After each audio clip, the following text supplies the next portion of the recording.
6:45, this is the Sri Lanka Broadcasting Corporation. The news edited by Lal Mallavarachi, read by Soundithavam. China says it will support Sri Lanka at all times. Sri Lanka and the UK will convene a strategic dialogue in London today. Obtaining of views and proposals to the Delimitation Committee will end on the 27th of this month. Sri Lanka given more time to repay Bangladesh's $200 million loan. Sri Lanka as one of the best travel destinations. In news overseas, EU ambassador in Sudan assaulted in Khartoum home. And in sports, the visiting Ireland team is vulnerable to an innings defeat. The Deputy Chairman of the China International Development Cooperation Agency, Deng Bozing, has assured the Ministry of Transport, Highways and Mass Media, Dr. Bandula Gunawardena, that China will continue to provide necessary support to Sri Lanka at all times. A special meeting between the Deputy Chairman of the China International Development Cooperation Agency, Deng Bozing, and the Minister of Transport, Highways and Mass Media, Dr. Bandula Gunawardena, was held at the Chinese Embassy in Sri Lanka recently. At this meeting, the minister stated that the government of Sri Lanka particularly expects the advice, assistance and support of all other friendly countries and international organizations, including China, India and Japan, for Sri Lanka's debt restructuring program. The Ministry of Foreign Affairs said the Foreign Secretary Aruni Vijayawardena will participate in inaugural UK-Sri Lanka strategic dialogue at the Foreign Secretary level today at the Foreign Commonwealth and Development Office in London. In a statement, the ministry mentioned that UK Minister of State in the FCDO Anne-Marie Trevelyan will open the dialogue, which will be conducted with the participation of Sir Philip Barton, Permanent Under-Secretary of the FCDO. The inaugural strategic dialogue is convened at the invitation of the FCDO at the important juncture of the 75th anniversary of diplomatic relations between Sri Lanka and the United Kingdom this year. State Minister Janaka Wakkumbara says that obtaining of views and proposals to the Delimitation Committee will end on the 27th of this month. The interim report of the committee, which was directed to the Prime Minister, have been provided to the 341 local government bodies in the island. This news broadcast comes to you from the Sri Lanka Broadcasting Corporation. Bangladesh has extended the repayment period of Sri Lanka's $200 million loan it had given by 6 more months. Earlier, the Sri Lankan Central Bank sought time from Bangladesh to make the first installment of the $200 million credit by March this year, hoping that it would be able to restructure its debt by then. However, the restructuring was not done. US-based international travel influencer Juliana Brost, an award-winning travel filmmaker and host, showcasing adventures and fun things to do around the world, recommended Sri Lanka to be listed as one of the best places to visit in 2023. This was a result of her visit to Sri Lanka in 2022 under the Visiting Blogger program of the Sri Lanka Tourism Promotion Bureau 2022. Juliana says that even with inflation, visitors will find Sri Lanka a spectacular, affordable destination. The Colombo Archbishop Malcolm Cardinal Ranjit says the Church has organized a human chain protest seeking truth and justice for the Easter Sunday victims on Friday. Speaking at a press conference regarding the 4th year commemoration of the Easter Sunday attack victims yesterday, he asked the public to line up on the roadside from 8:30 a.m. next Friday, starting from St. Anthony's Church in Kochikade to St. Sebastian's Church in Katuapitiya. He urged the people to be silent and not to disturb motorists, calling it a silent protest. He also called on all Sri Lankans to sink their differences and support the Church's quest for justice for the Easter Sunday victims. That concludes local news. The main news story is brought to you by Siddhalepa Vedamahatmya. The RCD Port City Hospital Private Limited has entered into an agreement of lease with the Colombo Port City Economic Commission for the development and operation of a modern hospital with 500 plus bed capacity with an estimated investment of $100 million within the Port City Colombo. The proposed hospital will be one of the 4 main strategic and large-scale social infrastructure development projects identified within the Port City Colombo. The Colombo Port City Economic Commission and the Arsiri Port City Hospital Private Limited intends to enter into an indenture of lease for 99-year leasehold rights for the development and operation of the proposed hospital. Arsiri Hospital Holdings plc is one of the largest private healthcare providers in Sri Lanka that commenced operations in 1986 and currently operates 11 other medical facilities around the island and collectively has over an 800-bed capacity, and came to you in the main news story. The main news story was brought to you by Siddhalepa Vedamahatmya.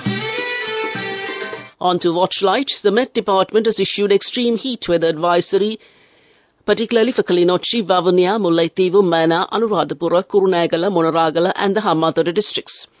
According to the heat index issued by the department, Kilinochchi, Mana, Mullaitivu, Vavuniya, Anuradhapura, Kurunegala, Monaragala and Hambantota districts would be affected by the hot weather conditions. People may suffer heat cramps, exhaustion and continuing activity in the heat or sun could lead to sunstroke. The Met Department has advised the public to remain hydrated and take breaks in the shade as often as possible at job sites. They also advised checking the elderly and the sick who are indoors and not leaving children unattended, and came to you in Watchlight. On to a bulletin of world news making headlines this morning. The EU ambassador in Sudan assaulted in Khartoum home. Sudanese paramilitary forces and army clash in Khartoum for third day. And Melbourne overtakes Sydney as Australia's biggest city. The EU's ambassador in Sudan, Aiden O'Hara, has been assaulted at his home in Khartoum, which is gripped by deadly fighting between rival forces. The Irish diplomat was not seriously hurt. Irish Foreign Minister Michael Martin has confirmed. Mr. Martin described the attack as a gross violation of obligations to protect diplomats. Around 185 people have been killed and more than 1,800 injured in 3 days of fighting, according to the UN. There has been fierce clashes across Sudan as fighting between rival armed factions continues for a third day. Violence between the army and a paramilitary group called the Rapid Support Forces, RSF, has left around 100 people dead, a doctors' union said. Clouds of smoke were visible over Khartoum's main airport, with TV showing images of fire and explosions. Army airstrikes have been targeting RSF bases, some of which are embedded in residential areas. Melbourne has overtaken Sydney as Australia's most populous city for the first time since the 19th century gold rush, following a boundary change. Sydney has proudly held the title for more than 100 years.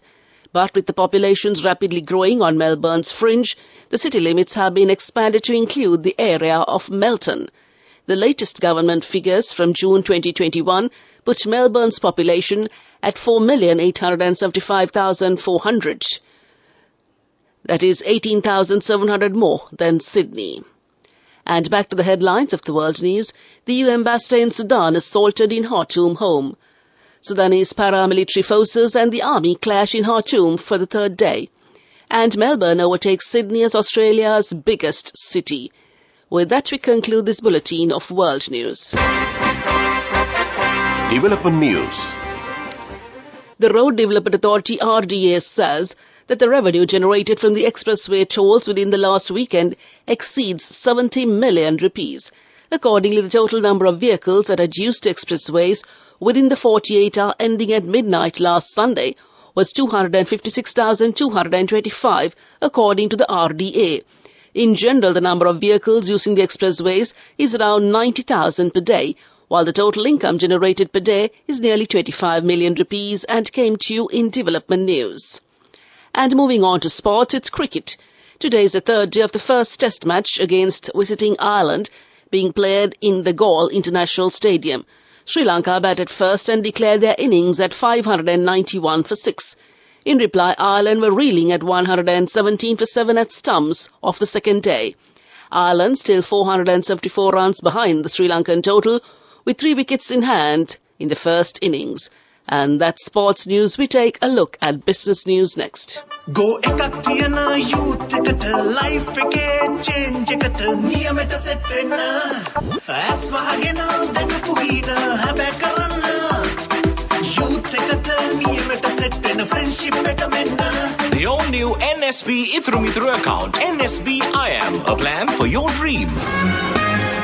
Business News, sponsored by National Savings Bank, the safest place for your money. The All Ireland Egg Producers Association says it will be able to distribute eggs lower than the government-controlled prices from the 1st of next month. The chairman of the association, Sanat Ratnaik, assured that the quality of eggs will be distributed. And that came to you in Business News. We take a look at economic news next. Business News, sponsored by National Savings Bank, the safest place for your money.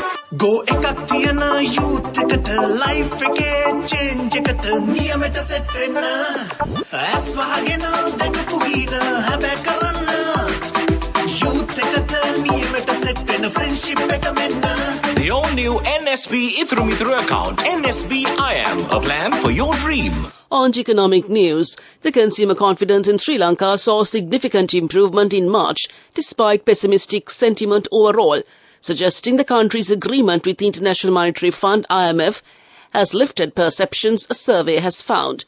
The Institute for Health Policy said in a statement on the latest findings of its consumer confidence survey that there was a broad improvement in consumer sentiments in March, during which the IMF approved new funding for Sri Lanka. All consumer confidence index estimates are weighted to be representative of the national population, including characteristics such as age, gender, province, sector, socio-economic status, ethnicity and education, and came to you in economic news. Weather report. The Met Department says showers or thundershowers may occur at a few places in the Sabaragamuwa, Western, Central, Northwestern and Uva provinces and in the Galle and Martara districts during the afternoon or night. Mainly fair weather will prevail elsewhere over the island. And to conclude this bulletin of news, a recap of the headlines. China says it will support Sri Lanka at all times. Sri Lanka and the UK will convene a strategic dialogue in London today. Obtaining of views and proposals to the Delimitation Committee will end on the 27th of this month. Sri Lanka given more time to repay Bangladesh's $200 million loan. Sri Lanka as one of the best travel destinations. The EU ambassador in Sudan assaulted in Khartoum home, and the visiting Ireland team is vulnerable to an innings defeat. That concludes this morning's news broadcast.